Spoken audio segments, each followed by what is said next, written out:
শান্তি হরি প্রেমানন্দে একবার হরি হরি হরি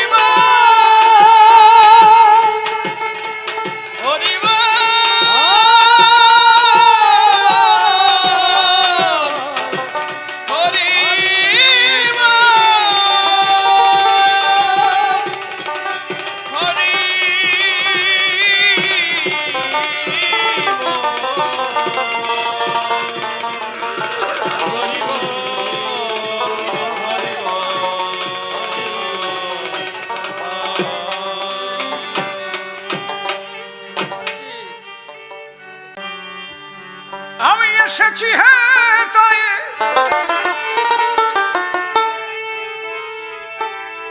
প্রভু তোমারি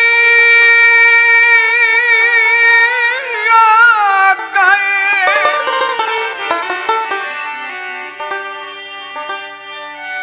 আমি এসেছি হ্যাঁ তাই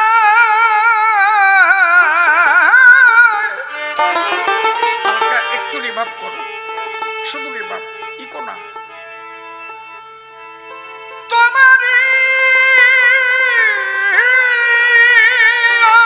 আজ্ঞায় তুমি আদেশ করিবা মাত্র মাথা জুলুস বেশি বাজাত নিত্যে তুমি আদেশ করিবা মাত্র কই সব জায়গায় জুলুলি হয় না বাবার দ্বারা এত মতন পরিশ্রম আমি যাব চলিয়া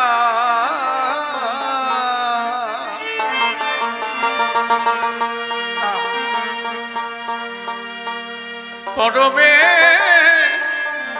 পরম জানিয়া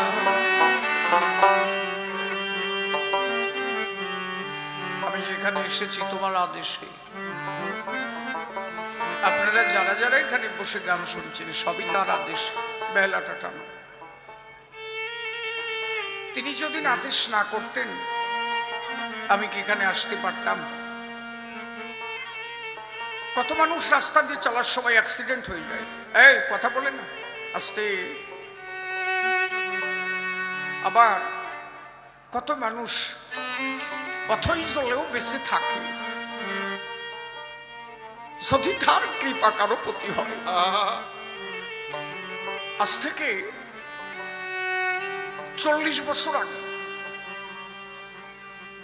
এলিশ নাম করে একটা জাহাজ আটলান্টিক মহাসাগরে ডুবে গিয়েছিল 62 ম্যান মার্ক ছিল 62 ম্যান 62 জন তার মধ্যে 61 জন মানুষ মারা গেল ওমা ওই বাচ্চাটারে একটু চুপ করে রাখা যায় না 61 জন মানুষ মারা গেল একটা মানুষ বেঁচে ছিল কিভাবে জানো একটা কাসিম মানে যারে আমরা কচ্ছপ বলছি ওই আটলান্টিক মহাসাগরের মধ্যে একটা কচ্ছপ ওই লোকটাকে পিঠের উপরে জাগায় রেখেছিল ওই কচ্ছপের উপরে ওই মানুষটা বেঁচে ছিল হেলিকপ্টারে যখন আনতে গেল ওই লোকটা কাসিমের উপর থেকে হাত নাড়া দিয়ে বলল যে আমি বেঁচে আছি ওই লোকটাকে যখন তুলে নিয়ে গেল কাসিমটা 3টে ঘুরপাক খেয়ে জলের অতল তলে তলিয়ে গেল কেন ওই কাসিমটা 3টে ঘুরপাক খেয়ে ঊর্ধ্ব আকাশের দিকে তাকায় জলের অতল তলে তলিয়ে গেল এর কারণ কাসিমটা দেখে গেল আমি যাকে বাঁচিয়ে রেখেছিলাম সত্যিকারে সে বেঁচে থাকলো না মারা গেল তাহলে অত বড় মহাসাগরের মধ্যে কি বুদ্ধি আছে একটা কাসিমের যে একটা মানুষকে বাঁচায় রাখে অনেক সময় আঁটু জলে পড়ে মানুষ মারা যায় আবার অনেক সময় অকুল সমুদ্রে পড়েও মানুষ বেঁচে থাকে যদি ঈশ্বরের করুণা থাকে। শ্রী শ্রী ঠাকুর বাবা পাগলা তাই গাইলেন, আমি এসেছি হেতায় তোমারই আজ্ঞায়। আমি তো এই জগতে আসতাম না, তুমি কৃপা করে আমাকে পাঠিয়েছো, তাই তো আমি এসেছি। আবার তোমার যখন সময় হবে তুমি ডাক দিলে আমাকে চলে যেতে হবে। তুমি এনেছো, এসেছি, তুমি চাইলে আবার যখন তখন আমাকে নিয়ে যেতে পারো। এই ভাবনা যদি কেউ একটু চিন্তা করো, আমার তার জন্য আসা, তার জন্য যাওয়া, তাহলে মানুষের মধ্যে এই হানাহানি গন্ডগোল আর কিচ্ছু থাকে না।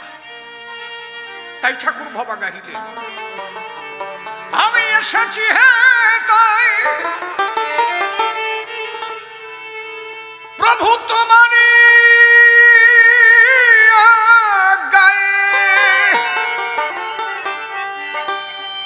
তুমি আদেশ করিবা মাত্র,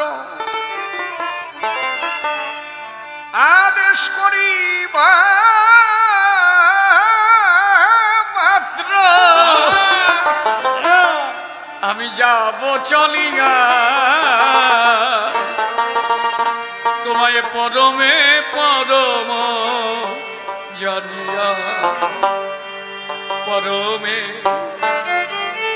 পরম জানিয়া, পরমে পরম জানিয়া, পরমে পরম জানিয়া। হরি হরি বল, হরি হরি বল, উলুধ্বনি উলুধ্বনি, হরি বল, হরি বল, হরি হরি বল। পরমে পরম জানিয়া, পরমে পরম জানিয়া।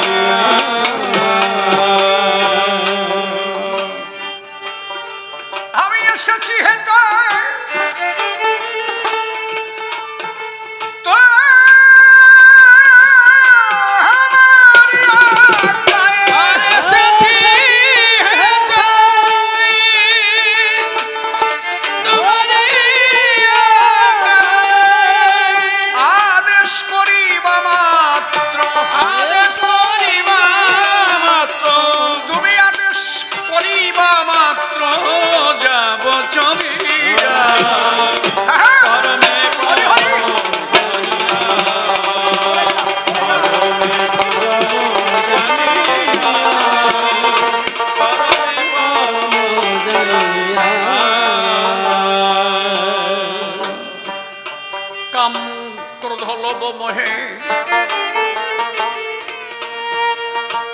আমি ডরি না কভু,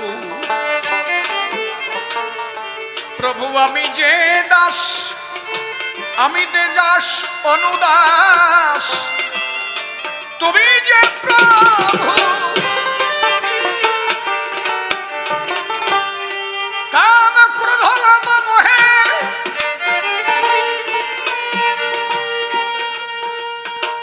আমি ডরি না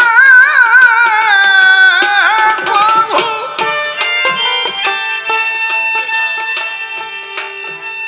আমি যে দাস অনুদাস, তুমি যে প্রভু কারণ অকারণ সবই তোমারই সৃজন,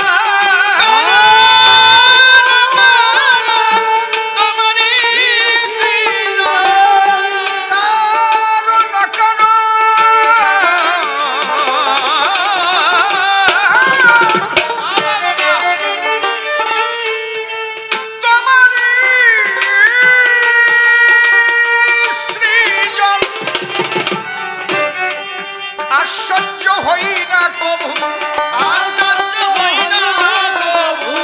আমি আশ্চর্য হই না কভু, এসব দেখিয়া পরমে পরম জানিয়া, হরি হরি বল, পরমে পরম জানিয়া, পরমে পরম জানিয়া।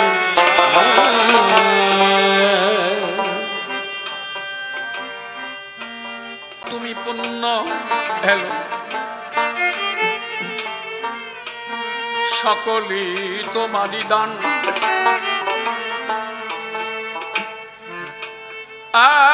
আসন পাতিয়ায় আছো হে মহামানব প্রাণ,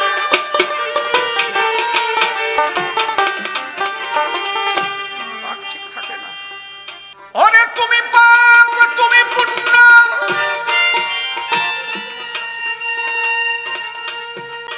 সকলই তোমারই দান। আসন পাতিয়া আছো হে মহামানব প্রাণ, আরে খেলিছ পুতুল খেলা, হাসে তাই ভাবা পাগলা। খেলিছ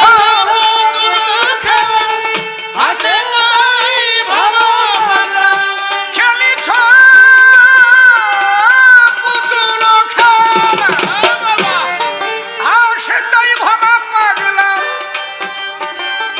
দুরন্ত চালাক তুমি, আরে দুরন্ত চালাক তুমি আছো মিশিয়া। পরমে পরম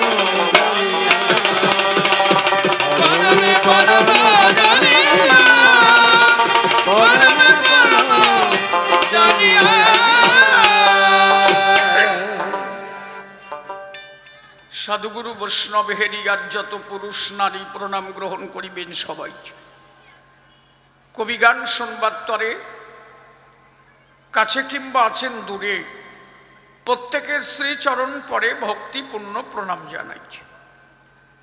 আজ যে স্থানে কবিগান আপনারা শুনছেন জ্ঞানীজন, আমার পক্ষে নতুন অনুষ্ঠান। আমি এই লেবুখালি বসে শোনেন শ্রোতা মণ্ডলী, অনেকবার করেছি পদার্পণ। যেতে গুরুদেবের বাড়ি, এইখানেই দিতে হয় আমার পাড়ি। বিভিন্ন নৌকা করি, ওপারে গিয়ে করি অনুষ্ঠান। অনুষ্ঠান করে লেবুতলা দিয়েও অনেকবার চা খেয়ে যেতে হয় বাড়ি ফিরে। কিন্তু কোনোদিন গান গাহিবার তরে এই বাজারে দিনাই দর্শন। এইবার প্রথমবার দাঁড়িয়ে বলি সমাধান। অনুষ্ঠান এই বাজারের ভিতর আপনারা শুনছেন জ্ঞানীজন।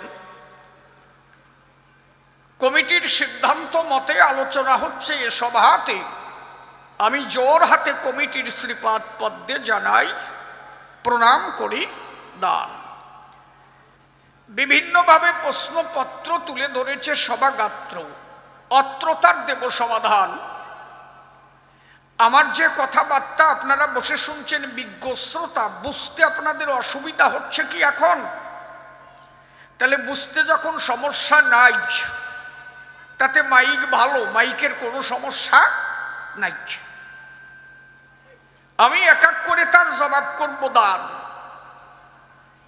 এক এর এক দুই, যেমন 1 + 1 = 2, তাই বলছে এক আর এক দুই যেমন আমি তারে বোঝাবো তেমন। আপনারা ভক্ত আছেন যতজন করিবেন শ্রবণ। নিজ নাম শিশির সরকার, এই নামের আর নাই দরকার। সভাপর আমি এখন হলাম হরিবর। বিপক্ষীয় বক্তা ধর্মেশে তত্ত্ববেত্তা বিজ্ঞ শ্রোতা করেছেন শ্রবণ। সে হয়ে মনোহর প্রশ্ন করেছে সমাধান। আমার সাউন্ডের পর একটা বাজে সাউন্ড হচ্ছে, তুমি লক্ষ্য করো। এখন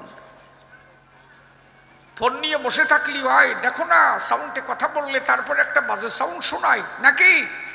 হচ্ছে তো, ওইটা ঠিক করা চাই। বাহ, তাহলে বসে শোনেন শ্রোতা মণ্ডলী। আমি যে ভূমিকা ধরে তুলি সেই চরণে দেব অঞ্জলি। আমি এখন হলাম হরি বা। বিপক্ষীয় বক্তা যিনি বসে শুনেছেন জ্ঞানী গুণী মনোহর হয়েছেন তিনি। এইবার তার প্রশ্নপত্র এক এক করে জবাব দেব সবারই ভিতর। তাহলে নিজ নাম শিশির সরকার, এই নামের আর নাই দরকার। এই নাম ছেড়ে দিয়ে এখন আমি ভূমিকাতে হয়েছি কে? হরিবর। কথা মনে রাখো, মনে রাখছো গিটি জুল দেখছো একটু পরে তোমার আমি ধরবানি এই কিরম মনে রাখছো তুমি ছাতা না ধরতে ছাড়বো না আজকে যে আমার নাম কি কবা। তাহলে আমি হরিবার হয়ে সবাই দাঁড়াই থাক গিয়া হাত দিস না বললি শেষে নারী কাটতি কোনটা কাটবে না ঠিক নাই থাক কি নাকি একেবারে খারাপ হচ্ছে না শেষে হাত দিতে দিদিকে না আরো বেতাল হয়ে গেল।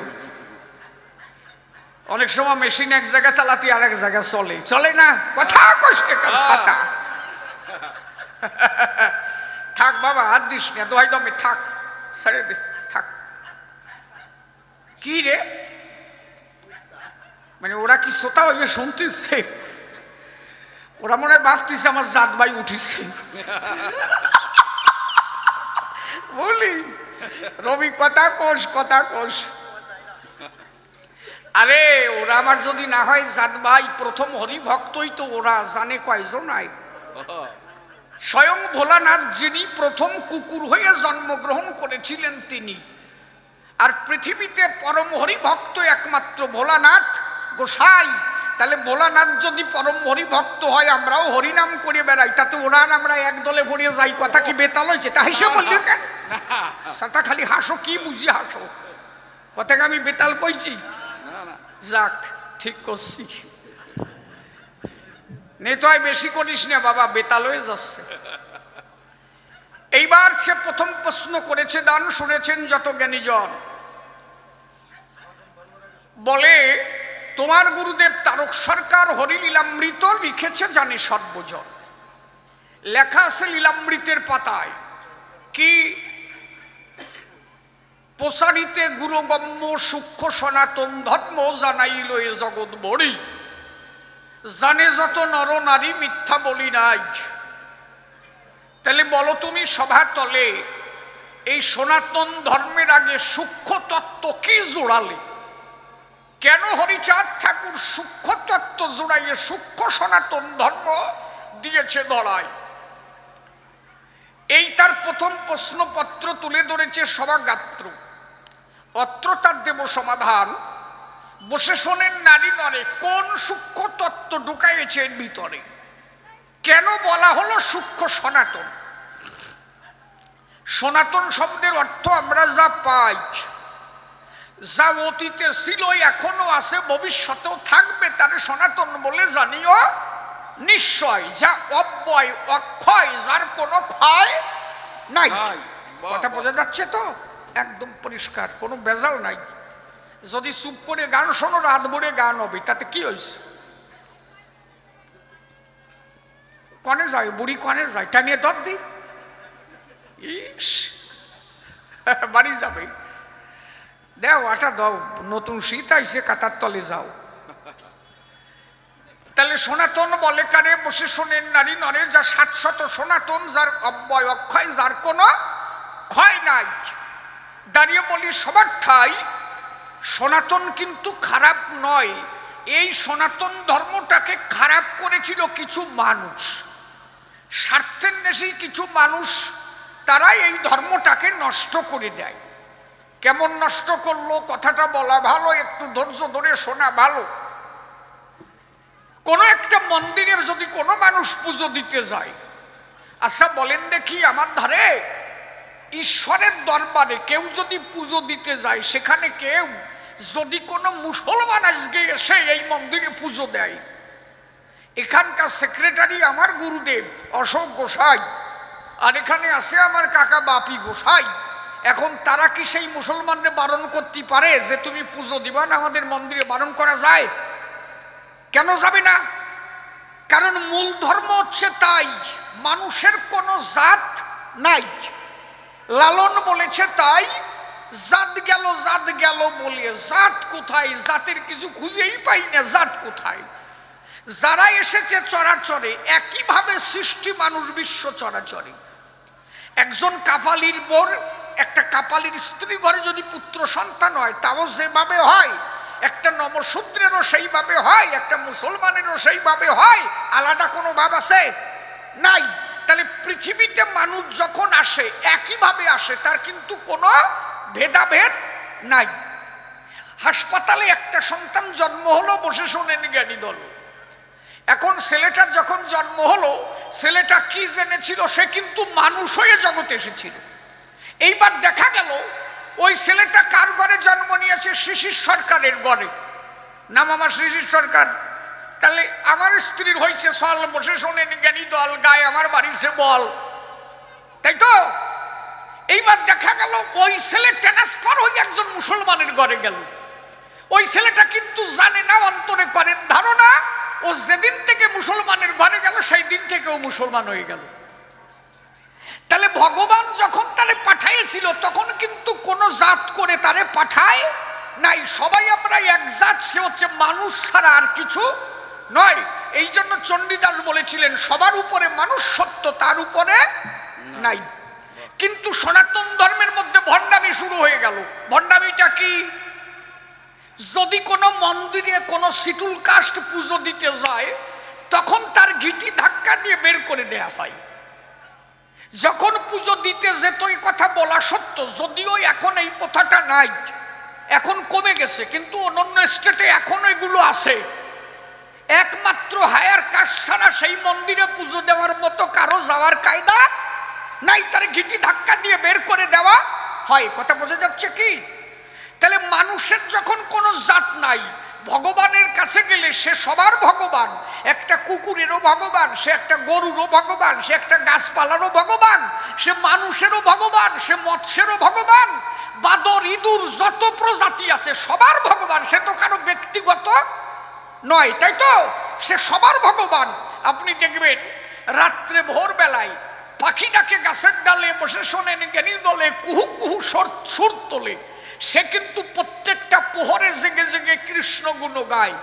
সে যে কি নাম করে তোমার আমার বোঝার কায়দা নাই, কিন্তু সে তার শব্দ দ্বারা ঈশ্বরের সাধনা করে সর্বদাই। আমি আমার নাম করি হরে কৃষ্ণ হরি বল, বসে শোনেন জ্ঞানী দল। তাহলে এই নাম আমরা বুঝি, আমরা এই নাম করতে গেছি। পাখিরা বোঝার শক্তি নাই, আর পাখিরা যা বলছে তা আমাদের বোঝার শক্তি নাই। তাহলে তারাও নাম করে, তারা পেতে গোবিন্দেরে। তাহলে ঈশ্বর কারো ব্যক্তিগত সম্পত্তি নয়। তাহলে যে মন্দিরে হবে ভগবানের পূজন, বসে শোনেন জ্ঞানীজন, সেখানে ছোট বড় ভেদ বৈষম্য থাকবে কি কারণ? এই সনাতন ধর্মের মধ্যে এইটা ঢুকে গেল, ভণ্ডামিটা এসে গেল। এসে গেল কি? তুমি যদি শিটুল কাস্টটাও দূরে দাঁড়ায় থাকো, তুমি পুজো দেখো প্রসাদ আগে কিভাবে দিত জানো? এই যে নিম্ন কাস্টের মানুষ যারা প্রসাদ কোনোদিন হাতে পেত না, তারা হাতে হাতে প্রসাদ দেওয়া হতো না। মানে কোনো ঠাকুর মশাই যে হাতে প্রসাদ দেবে তা দিত না। কি করত? ঘৃণার জন্য মন্দির থেকে প্রসাদ ছুঁড়িয়ে মারত, আর ওই প্রসাদ মাটি দিয়ে পড়ত, আর এরা গিয়ে খুঁটে খুঁটে মাটি মুছে মুছে সাইটিয়ে সাইটিয়ে খাত। এত ঘৃণা করা হতো। এই জন্য তারক গোসাই বলেছে কি সূক্ষ্ম তত্ত্ব। তারক গোসাই বলেছে কি? সর্বধর্ম লঙ্ঘি এবে করিলাম স্থূল, শুদ্ধ মানুষেতে আরতি এই হয় মূল। ধর্মের মূল ভিত যা, সর্বধর্ম লঙ্ঘি এবে করিলাম স্থূল, শুদ্ধ মানুষেতে আরতি এই হয় মূল।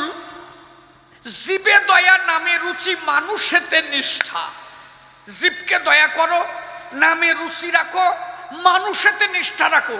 সে হিন্দু হোক, খ্রিস্টান হোক, মুসলমান হোক, এই দিকে তোমার না রেখে হোক, তুমি শুধু মনে করো তাই হিন্দু মুসলমান কেউ নাই, সে মানুষ ছাড়া আর কিছু নাই।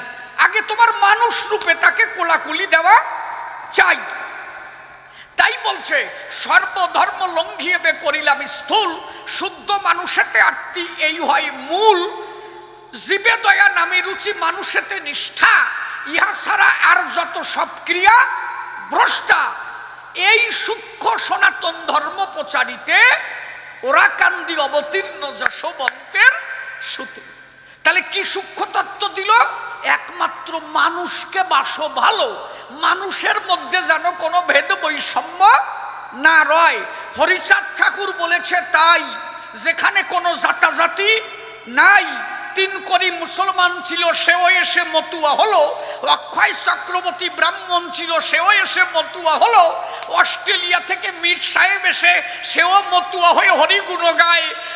জাতি একত্রিত হলো, 36 জাতি প্রসাদ পেল। ওরা কান্দি ধন্য হলো, প্রেমানন্দে হরি বলা। সেই ধর্ম ওরা কান্দি দিলেন আমার হরিচাঁদ গোসাই। কথা বুঝিস? এর পরিষ্কার কথা, এর মধ্যে কোনো ভেজাল নাই। তাহলে মানুষকে কোনো অবহেলা করা যাবে না, এই ধর্ম দিয়েছেন আমার হরিচাঁদ গোসাই। এখানে একজন আদিবাসী এসেও প্রসাদ নিতে পারে, আর তুমি আদিবাসী বলো কারে, তুমি মুসলমান বলো কারে, খ্রিস্টান বলো কারে, সব কিছু দিয়ে সেরে নিজের মানবতা রেখে ধরে ভালোবাসো তারে। মানুষ হয়ে মানুষকে দেওয়া আশ্রয়, সবার উপরে মানুষ সত্য, তার উপরে নাই। যারা মানুষকে ছোট ভাবে সে কোনো ধর্মের মধ্যে নয়। আপনি দেখবেন আপনার বাড়ি যাবে, গুরুদেব যাবে, আপনার ঘরের মধ্যে ঢুকবে, গুরুদেব শিষ্যের কাছে বলবে, খোকা আমি আসছি, তাহলে আমার সেবা নিতে হবে। বলে কি সেবা নেবে? বলে সেবা দিতে হবে। এইবার ওই শিষ্য বাজারে যাবে, কথাটা লক্ষ্য দিয়ে শোনো। শিষ্য বাজারে যাবে, বাজার করে আনবে। কথা বলে কারা? কথা না, কথা কইস না, ছাতা বোঝে না। শিষ্য বাড়ি গুরুদেব গেল, গুরুদেব ডাক দিয়ে বললো শিষ্যেরটাই। তখন এইরকম ছিল কি, গুরুদেব শিষ্যের কাছে বলছে, তাই আমার একটা ব্যাগ দিয়ে বাজারে যাই। শিষ্য বলে, বাবা আমি বাজার করে আনলি হবে না? বলে হবে। বলে তা বাজার করে আনবি, ওই বাজার যেন ঘরের মধ্যে না যায়, আমারে থাকতে দিবি যে ঘরে, ওই ঘরের ভিতরে তোরা গেলে তাতে লেগে যাবে শুয়াশিয়ে বাইক, মানে তোরা শুয়ে দিলে খাওয়ার কায়দা নাই। শিষ্য গায়ের রক্ত জল করিয়ে পরের জমিতে খাটনি খেটে নদীতে মাছ ধরিয়ে সেই টাকা দিয়ে গুরু সেবা দেবে। শিষ্যের টাকা খাওয়া যাবে, কিন্তু শিষ্য শুয়ে দোষ হয়ে যাবে। কি বেকায়দা কল দেখিছ? খালি কথাগুলো লক্ষ্য করো। কনে যায়, কনে যায়, ভালো কথা শুনবে কেন? হাঁটা দিচ্ছে, ছাতা বোঝে না, কিছু না। আমার একজন কয় যে লোক কাতার দিয়ে দাঁড়ায় রয়েছে মোটে। আমি কয়জন হয়েছে? বলে 1010 হবে। কি সাটাম দেশে বোঝো? আমাকে বাড়ি একজন কয় যে শোনো কি, বলে আমার ঠাউরদা, মানে ওনার নাম সুধীর রায়, বলছি কি বেতাল, কি সাটাম দেয়? বলে কি? বলে শোন, আমার ঠাউরদা ছোটবেলা স্যান করতে নামছিল। বলে কোন জায়গায়? বলে আমাকে বাড়ির পুকুরি নামছিল আমার ঠাউরদা। বলে তা কি হয়েছে? বলে আমার ঠাউরদা বাড়ির পুকুরে স্নান করতে নামিয়ে ডুব দেশে আন্দামানে যাইয়ে উঠিছে। কি সাটাম দেশে বুঝিছ? বোঝো নাই নাকি? তেরে মুখ কালারে বসে রয়েছো সাটাই, আর বোঝো না যে কি বাড়ি সাটাম? যার দ্বারে সাটাম দেশে ও কয় কি, শোন আমার ঠাউরদা কি এসেছে জানিস? বলে কি? বলে আমার ঠাউরদা আটলান্টিক মহাসাগরে জাহাজের ঝাঁপ দেশে। বলে তারপরে? বলে আমার ঠাকুরমা বাড়ি বসে টিউবওয়েল চাপ দেশে পাইপ বাইয়ে উঠিছে। কি সাটাম বোঝো? ঝাড়া সাটাম না। চুপ করে থাও, এই জন্য কথা কই। ওই দেখ দেখ কি সরু কথা করছিস। বহুদিন পরে তিনজন এক জায়গা হইছে, মনের কথা ঢালিয়ে করছে। মোটে সময় পাইছে, আজকে পাইছে। ওরাও বুঝিছে শিশির সরকার আইছে, আমাকেও দিন খুলিছে। কেউ কেউ কবি গান শুনতে আসে, কেউ কয় যে একটু হরি কথা শুনবো, পরমর্থ জোগাড় করবো। আবার কেউ কেউ আসে ফোন করিছে, সখী তুমি এসো ওখানে, আমিও যাচ্ছি। মানে ওদিকে গান হবে, আমরা দুইজন টুটু টুটু।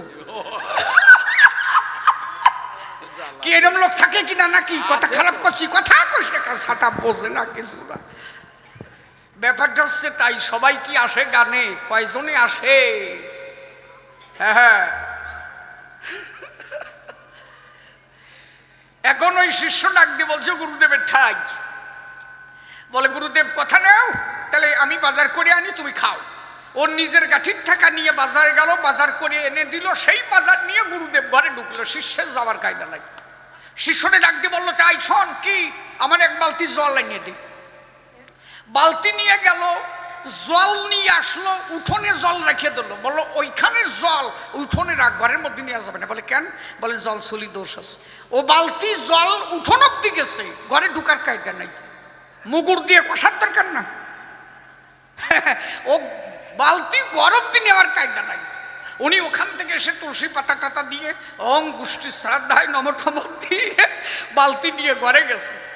এর গার রক্ত জল করা টাকা এর পকেট করিয়া ফাঁকা, আর উনি হচ্ছে পাকা। উনি বাজার করে আনিয়ে দেশে, শিষ্য গার রক্ত জল করে টাকা দেশে, কিন্তু শিষ্য ছুটি পারবে না, ওই শালার জম্বির খাবে। কথা বোঝো। যেই ঘরের মধ্যে ঢুকছে রান্না হয়ে গেছে, আতপ চাল, আখের গুড়, আর তার মধ্যে কয়টা কিশমিশ, তার মধ্যে কাজু বাদাম, এই দিয়ে তারপরে ডাল্লা টাল্লা দিয়ে মিষ্টান্ন রান দিয়ে গুরুদেব স্নানে গেছে, ওই থালে বাড়িয়ে রাখছে। আচ্ছা, শিষ্যরে বারণ করছে ঘরে যাবে না। সবাই তো আর বোঝে না, ওই যে আমার সাথে সংকেত দিল কয়জনা, বোঝো না? কুড় বিড়ে লইয়া জানে নাকি যে গুরুদেব আইছে? ও শিষ্য নয়, শুনছে ঘরে যাইয়ে না, কুড়িটাই শোনে নাকি? উনি স্নান করতে চলে গেছে, মানে মিষ্টান্ন গামলায় রেখে কুড় একটা এসে ওই জায়গাতে ঘাই দিয়ে বড় চলে গেছে। কুকুরি এসে ওই জায়গাতে ঘাই দিয়ে বড় চলে গেছে। এখন ওই শিষ্যর মাইয়া, ছোট মাইয়া, 11 বছরের মাইয়া হইয়া দেখছে। ওর মারে বলছে, মা কি আমরা ওই ঘরে যাচ্ছি না কেন? বলে ওখানে গুরু সেবা হচ্ছে, আমাকে জাতি নাই।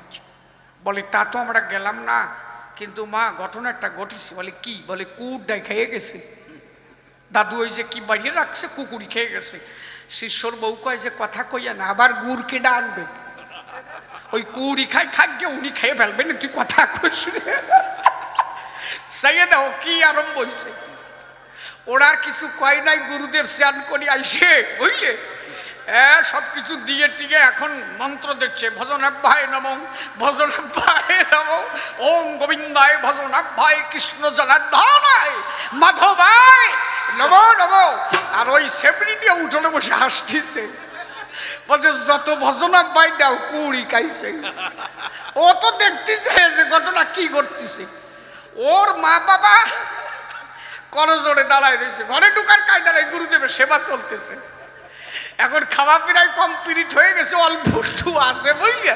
আর গুরুদেব ভাবতেছে এইটুক অন্তত নাতি ডে বাড়ি আছে, নাতি ডেড়ে দিই। আর গুরুদেব ডাক দিয়ে বলছে কি, এ নাতি তা তুই খাবি তো, এইটুক তোর জন্য রাখি। ও কয় যে কুড়ির খাওয়াটা খাই না।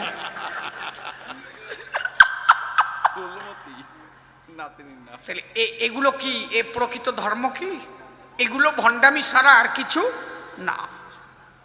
বিষয় হচ্ছে তাই আমি যারে বাবা বলি সে আমার গুরুদেব হয়। গুরুদেব মানে কি? আমার আছে একটা ছেলে বসে শোনেন জ্ঞানী দলে, আমার আছে একটা ছেলে বসে শোনেন জ্ঞানী দলে। আমি ওরা কাঁধে নিলে কতবার প্রস্রাব করে দিয়েছে আমার ঘরে এসে, তা তো মিথ্যা নয়। বলেন দেখি, আমার ঠাই ওই ছেলেটাকে পরিষ্কার করে আবার আমি রেখেছি আমার কোলে ধরে, আমি কি ফেলাই দিতে পারি তারে? তাহলে প্রস্রাব করেছে কতবার আমার উপরে, আমি কিন্তু তারে ফেলে দিতে পারি নাই। তাহলে যে গুরুদেব হয় সেও তো ছেলের মতো। তাহলে নিজের ছেলেকে যদি প্রস্রাব পরিষ্কার করে কোলে নেওয়া যায়, আমি যারা শিষ্য বানালাম সেও তো আমার ছেলে, তাহলে তো পরিষ্কার করে নেব কোলে। তা যদি না পারো তাহলে তো তোমার গুরুদেব হওয়ার যোগ্যতা নাই। মতুয়া ধর্মে শিখাইছে তাই, হরিগুরুচাঁদ শিখাইছে তাই।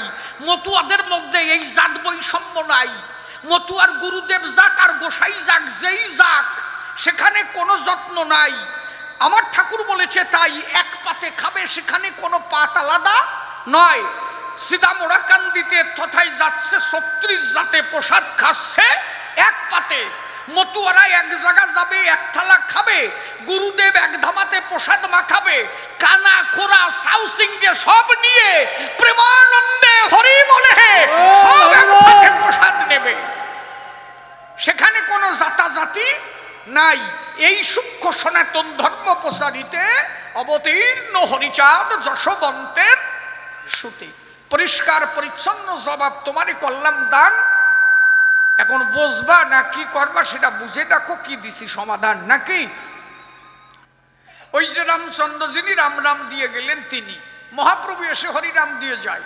তাহলে হরিচাঁদ ঠাকুর এলো, আবার নতুন করে কি দিল এইটা একটু ব্যাখ্যা করে বলো। শোন, আলাদা কিছু নয়। যিনি রাম তিনি গৌর তিনি হরিচাঁদ, বসে শোনেন জ্ঞানীজন, আমরা বিভেদ বাধাই অকারণ। চিন্তা করেন জ্ঞানী দলে তারা অংশ হয়ে করেছিল লীলে, এইবার হরিচাঁদ পূর্ণ হয়ে খেলা খেলে গেল এই মহি দলে। তুই বদিলি কি হবে ফোনে তোরে যে মাঝে মাঝে দলে।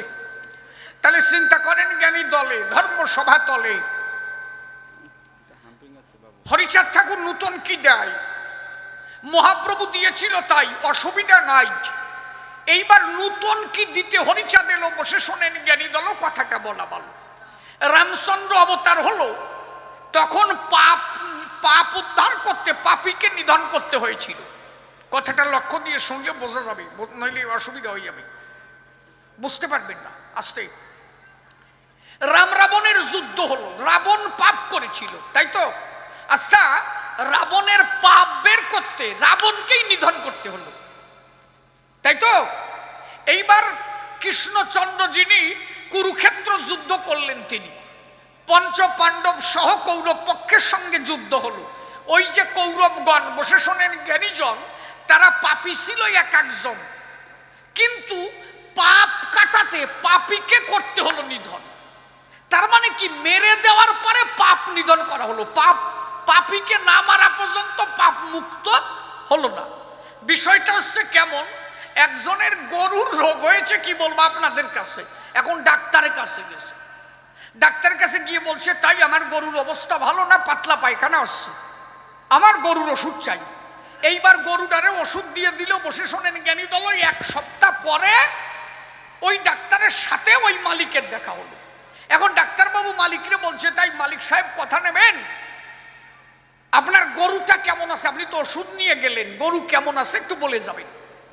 ডাক্তার এখন ওই মালিক ডাক দিয়ে বলে, ডাক্তারের ঠাই গরুও ভালো আছে আর ওষুধও ভালো খাইছে, অসুবিধা নাই, রোগও সারিছে।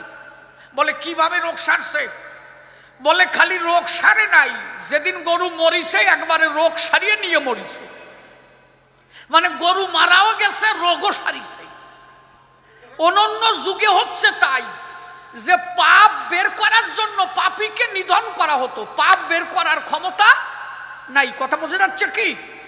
রাবণ পাপ করেছিল, তাহলে রাবণের পাপ বের করতে রাবণকে বাঁচিয়ে রেখে পাপ বের করার দরকার ছিল, তা নয়। রামচন্দ্র রাবণকে নিধনও করলো, পাপও গেল পাপীও গেল। দাপর লীলায় তাই হলো, পাপও গেল পাপীও গেল। কলিতে মহাপ্রভু দেখলো না আর পাপী নিধন করা যাবে না, কলিতে যদি পাপী বাদ দিতে যাই তাহলে লোক টেকবে না, 100-র মধ্যে 90টাই পাপী, তা যদি মারি এ তো সব মরে যাবে। তাহলে মনে আসে ভাবো, এইবার পাপ উদ্ধার করতে আমি হরি নাম দিয়ে জগতের পাপ উদ্ধার করে যাব, কাউকে নিধন করে নয়। তাহলে দাঁড়িয়ে বলি, সবার ঠাই মহাপ্রভু হরিনাম দিল, আর নূতন করে আসার দরকার ছিল না। তাহলে নূতন করে হরিচাঁদকে কেন আসতে হলো? এইবার শোন, অনন্য যুগে পাষণ্ডীর মস্তক ছেদন, এ যুগে হলো নামস্ত্রে দলন। ধন্য ধন্য অবতীর্ণ চৈতন্য নিতাই, যে নাম দ্বারা উদ্ধারিল জগাই মাধাই, সেই নাম প্রেম মধ্যে কলি প্রবেশিল, সেই নাম আর প্রেমের মধ্যে কলি প্রবেশিল, প্রকৃতির স্থানে বিন্দু প্লাবিত হইল, যে কারণে অবতারের হইল প্রয়োজন। আপনারা বসে শোনেন ভক্ত জ্ঞানীজন, পুনরায় কি কারণে এলেন শ্রীহরিচরণ। তাহলে হরিচাঁদ ঠাকুরকে আসতে হলো কি কারণ? যে নাম এবং প্রেম মহাপ্রভু দিয়ে গেল, সেই নাম এবং প্রেমের মধ্যে কলি ঢুকে গেল। কোন কলি? এই যে যত বৈষ্ণব মণ্ডলী প্রকৃত বিশুদ্ধ যে ভাব মহাপ্রভু দিয়েছিল, এরা সেই ভাবটাকে নষ্ট করে দিল। এরা কি করলো? ভেকধারীর এক দল বানালো। আপনারা দেখবেন ওই যে দোকাঠে কাপড় পরে, আঁঠুর উপরে কাপড় পরে, বিটাটাও যা পরে বিটিটাও তাই পরে, আছে না? শাঁকা সিঁদুর কিচ্ছু নাই, দুইজনে রাস্তা দিয়ে যায়, কোন বাড়ি শোবে তার কোনো খবর নাই, অ্যান্টিনায় যে জায়গা কবে সেই জায়গা চিত হয়ে পড়বে। এরা কি করে? নিজের বউ দিয়ে ছেড়ে পরের বিধবা নারী নিয়ে ভজন করে। মূলত কি এটা প্রকৃত ধর্ম? মহাপ্রভু কিন্তু এটা দেন নাই, মহাপ্রভু এই ধর্ম দেনই নাই। মহাপ্রভু চেয়েছিল তাই, কিন্তু মহাপ্রভুর মূল ধর্মটা নষ্ট হয়ে যায়। মহাপ্রভু কি দিয়েছিল? মহাপ্রভু দুটো বিয়ে করেছিল। মহাপ্রভুর প্রথম স্ত্রীর নাম লক্ষ্মী পিয়া, দ্বিতীয় স্ত্রীর নাম বিষ্ণু পিয়া। নিত্যানন্দের দুটো বিয়া, একজনের নাম বসুধা আর একজনের নাম জাহ্নবী, এবং অদ্বৈত ঘোষারও দুটো বিয়া, একজনের নাম সীতা আর একজনের নাম দেবশ্রী। তাহলে যে তিনজন গৌর লীলায় এসেছিল তিনজনই দুটো করে বিয়ে করলো। কেন? তারা চেয়েছিল গার্হস্থ ধর্ম দিতে, মহাপ্রভু গৃহ ধর্ম দিতে চেয়েছিল। এই জন্য মহাপ্রভুর মতে যারা থাকে, আপনারা দেখবেন যদি কোনো জায়গা কীর্তন গান হয় প্রথমেই কিন্তু দেয় মহাপ্রভু নিত্যানন্দের জয়। কেন নিতার জয় দেয়? দেখবেন প্রথমেই গাই নিতাই ভজ নিতাই ভজ নিতাই ভজিলে গৌর পাবা। তার মানে মহাপ্রভু জগৎকে দেখালো আমি যেমন সংসার ত্যাগ করে ঘর ছাড়া হলাম, তোমরা সংসার ত্যাগ করো না, তোমরা নিতাইকে ভজো। নিত্যানন্দ মহাপ্রভু বিয়ে করে 8টা পুত্র সন্তান জন্মায়। নিত্যানন্দ মহাপ্রভুর কিন্তু 8খানা সল, 8টা, একটা না কিন্তু 8খানা। তারপরেও নিত্যানন্দকে পূর্ণ কুম্ভ নিত্যানন্দ কয়। এবং বৈষ্ণব সমাজে প্রকৃত প্রেমের অধিকারী যদি কেউ হয় তিনি হচ্ছেন নিত্যানন্দ মহাপ্রভু, তাই তো? তাহলে উনি 8টা সল জন্ম দিয়ে যদি প্রেমের অধিকারী হয়, তা তুমি বৌসারে পরের বিধবা নিয়ে কুরুৎকল মারি বেড়াচ্ছ কেন? কথা বোঝা যাচ্ছে তো? এই জন্য হরিচাঁদ ঠাকুর বললেন কি, এই সব ধর্ম না করে পৃথিবীতে যত ভগবান এসেছে চরাচরে বিয়ে ছাড়া কোনো ভগবান নাই। নারায়ণের পাশে লক্ষ্মী, রামের পাশে সীতা, কৃষ্ণের পাশে রাধা, মহাপ্রভুর কাছে বিষ্ণুপ্রিয়া, হরিচাঁদের কাছে শান্তিমাতা। তাহলে ভগবান যারা এসেছে তারা কিন্তু নারী নিয়েই এসেছে। তার মানে কি, ভগবান দেখাইছে একমাত্র গার্হস্থ ধর্মের উপরে শ্রেষ্ঠ ধর্ম আর কিছু নাই। নারী নিয়ে ঘরে বসে ঈশ্বর পাওয়া যায়। আর এরা কি করে, সেই নারী বাদ দিয়া পরের বিধবা নিয়া পরের লেপ কাঠা নষ্ট করে ধর্ম নষ্ট করে দেয়। এই জন্য হরিচাঁদ ঠাকুর পরিষ্কার বললেন কি, করিবে গার্হস্থ ধর্ম লইয়ে নিজ নারী, করিবে গার্হস্থ ধর্ম লইয়ে নিজ নারী, গৃহে থাকি নেশিবান পস্তি ব্রহ্মচারী, ঋতু রক্ষা করিবে জীব হত্যা ভয়, কেহ বা পূর্ণ সন্ন্যাসী নিষ্কামাশ্রয়, গৃহ ধর্ম গৃহকর্ম করিবে সকল, হাতে কাম মুখে নাম ভক্তি প্রবল। এই যে একটা বাণী হরিচাঁদ ঠাকুরের, এই বাণীটা এখনো কেউ দেয় নাই। যে বাণীটা হরিচাঁদ ঠাকুর দিলেন কি, হাতে কাম করো মুখে নাম করো। তুমি দুটো ছেলে জন্ম দিয়েছ, এখন তুমি যদি 22 বছর বয়সে জোলা নিয়ে হাঁটা দাও পরমার্থ পাবার জন্য, তুমি যে দুটো ছেলেকে জন্ম দিয়েছো তাদের মানুষ করবে কে? তাদের স্টাডি করা, তাদের পড়াশোনা করা, তাদের শিক্ষিত করা, তাই তো? কিছু টাকার দরকার তো। দুটো ছেলেকে এখনকার দিনে যদি মানুষ করতে হয় মিনিমাম মাসে ওই দুটো ছেলের খরচা আছে 3000 থেকে 4000 টাকা। এখন আমি যদি হাত দিয়ে মালাও টিপি, হরে কৃষ্ণ হরে কৃষ্ণ হরে কৃষ্ণ হরে কৃষ্ণ দিন ভরে যদি মালাও টিপি, মুখে নামও করি, তাহলে আমি যে দুটো ছেলে জন্মাইছি ওদের মানুষ করবো কি করে? যদি আমি কাজ না করি তাহলে তোমার ইনকাম আসবে না, আর ইনকাম না আসলে ওদের মানুষও করতে পারবো না। তাহলে কি করব? আমি হাতে কাজ করলাম, মুখ দিয়ে কোনো বাজে কথা বললাম না। হাতে কাম করো, তার জন্য অর্থ আসবে, তাই দিয়ে ছেলে মেয়েকে মানুষ করো, আর মুখে নাম করো, তাই দিয়ে সেই নামের দ্বারা তুমি পরম ব্রহ্ম পরমানন্দকে লাভ করো। এর থেকে ভালো কথা আর আছে? এই জন্য হরিচাঁদ ঠাকুর বললেন, হাতে কাম মুখে নাম সচ্চরিত্র রবে, পরপতি পরসতী কবুনা স্পর্শিবে, তুমি না ডাকিলে হরি তোমারে ডাকি। বোঝা যাচ্ছে কি? তাহলে এই ধর্ম দিতে এলেন হরি দয়াময়, আর ওরা ওই ধর্মটাকে নষ্ট করে দেয়। যেহেতু মহাপ্রভুর সময় এই ধর্ম নষ্ট হয়ে গেল, তাই গার্হস্থ ধর্ম জীব শিখাইতে হরিচাঁদ মরেল। একবার শান্তি হরি প্রেমানন্দে হরি হরি বল। বোঝা গেছে তো? একদম পরিষ্কার। এখন উনি এসে যদি কয় যে আমি বুঝলাম না, তাহলে সে চা খাবে নাকি? দুইজনে রেলের চাকরি করে, স্বামী এখন ওই দুই বন্ধুতে গল্প করে, বুঝলি? আমার একটা গল্প মনে পড়ছে, কব? তা ওরা স্বামী স্ত্রী তো, মানে ভালো একটা সম্পর্ক। কোথায় যাস? বেশি দূর যাস, তাড়াতাড়ি আয়, চট করে গাই দিয়ে চলে আয়। বল না, ও যেখানে যাচ্ছে আমি তাই করেছি। হরিবল হাসিয়ে পড়ে, এ ভালো বুঝিয়ে ফেলাইছে, বুঝলি, ভালো বোঝে রে ভাই। এখন ওরা দুই বন্ধু এক জায়গায় চাকরি করে, বসে শোনেন নারী নরে। এক বন্ধু কয় আর এক বন্ধু রে, এই কি কয় যে তোর বউ কেমন ভালোবাসে তোরে? বলে জম্বির ভালোবাসে। বলে কিরম ভালোবাসে? বলে 1 কাপ চা চালি 3 কাপ দেয়। বলে তো বেতাল ভালোবাসা। বলে তোর বউ? কয় যে চা দিলি কয় যে হারামি মরে না কেন। বলে তোরে ভালোবাসে না। বলে কি যে হইছে জানি না। বলে রাত্রে রিলেশন ঠিক আছে। বলে তা ঠিক আছে। বলে তাহলে তোরে বেতাল করে কেন? হাসিয়া পরিষ্কার সাটা, হাসিয়া পরিষ্কার। ও ভাবছে যে হয়তো রাত্রে কোনো বেতাল আছে, হাসিয়া পরিষ্কার সাটা। বলে তাহলে বিষয়টা কি? বলে তা আমি জানি। বলে শোন কি? বলে আমি চাকরির থেকে বাড়ি যাই, আমার স্ত্রীর যে নাম ওই নাম ছোট করে ডাকি, এমনভাবে ডাকি জানিস, আমার স্ত্রীর নাম সুচিত্রা, আমি বাড়ি যে ছোট্ট করে ডাকি, ও সুচি সুচি। বলে ওর কোল যে ঠান্ডা হয়ে যায়, 1 কাপের জায়গায় 3 কাপ চা দেয়।